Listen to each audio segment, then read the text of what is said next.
No Saúde Brasil de hoje, vamos conhecer sobre transtorno bipolar, uma doença frequente em nosso meio que afeta o nosso humor e que, se não diagnosticada e tratada corretamente, pode afetar nossa saúde e qualidade de vida. O transtorno bipolar faz parte dos transtornos mentais e de comportamento. Só que ele é uma doença que é crônica. Crônica significa que ela pode ocorrer a vida inteira. E ela evolui assim como se fossem episódios, ou então continuamente em intensidade variável entre sintomas que a gente chama afetivos ou do humor. O transtorno bipolar pode acometer pessoas nas mais variadas faixas etárias.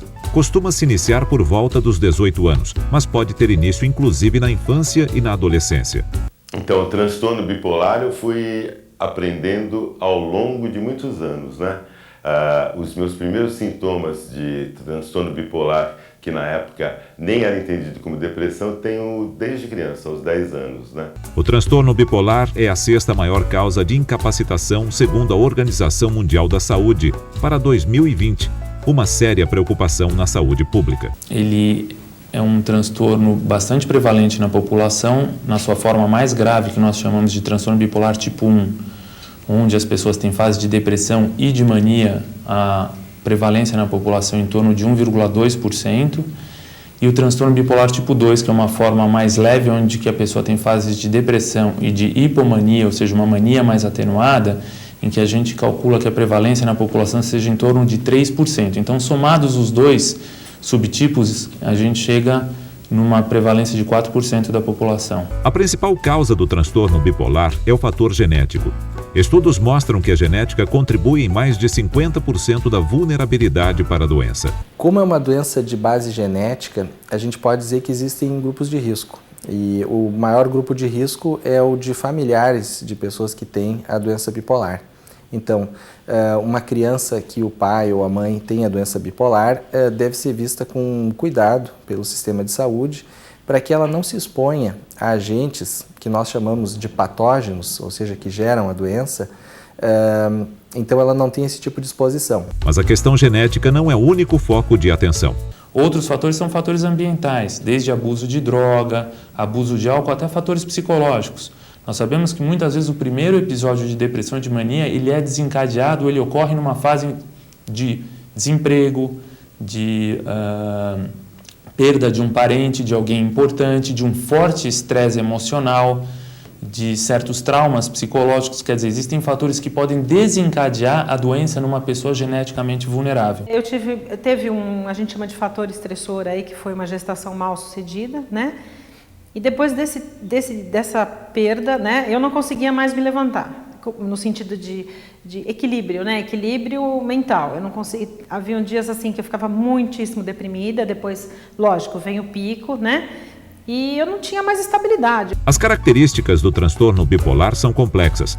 Não é um problema que pode ser superado apenas com força de vontade, como alguns ainda imaginam.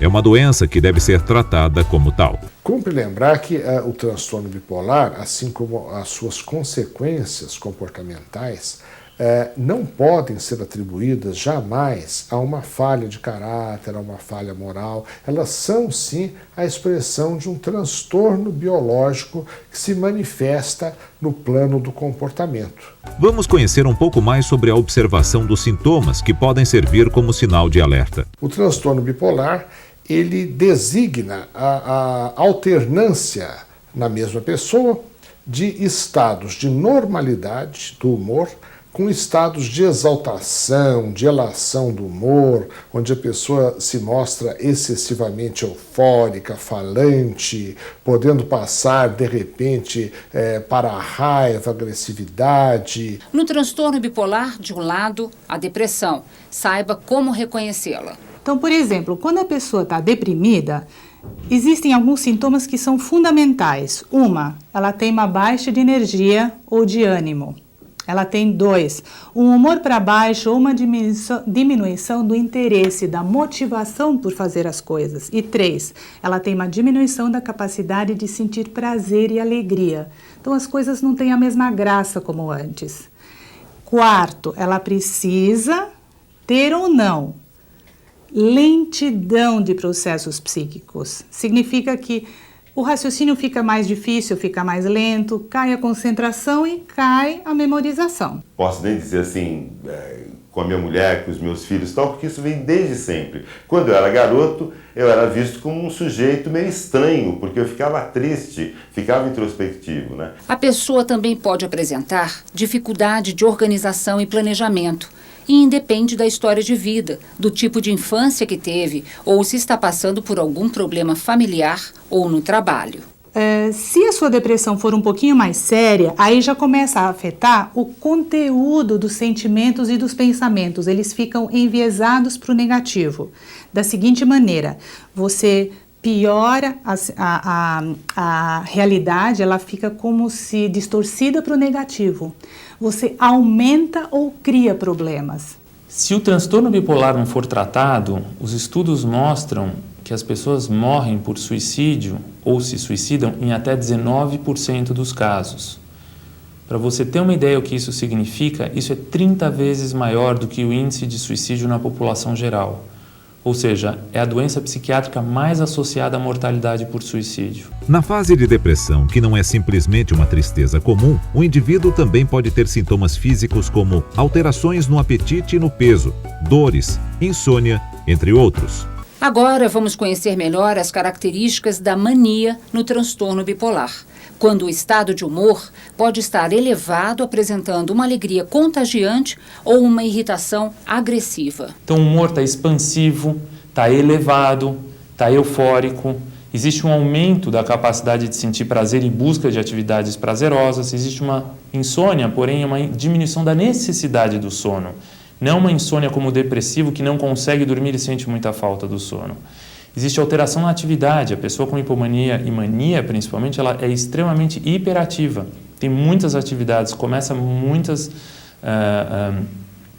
atividades, nem sempre terminando essas atividades, busca atividade prazerosa, é muito impulsiva em diversos aspectos, bebida, sexo, compras. Fica um aumento de atividade, da impulsividade, diminuição do sono. Não há uma regra que determine como a mania vai se manifestar para o paciente. Pode variar bastante de uma pessoa para outra. O senso de perigo fica comprometido.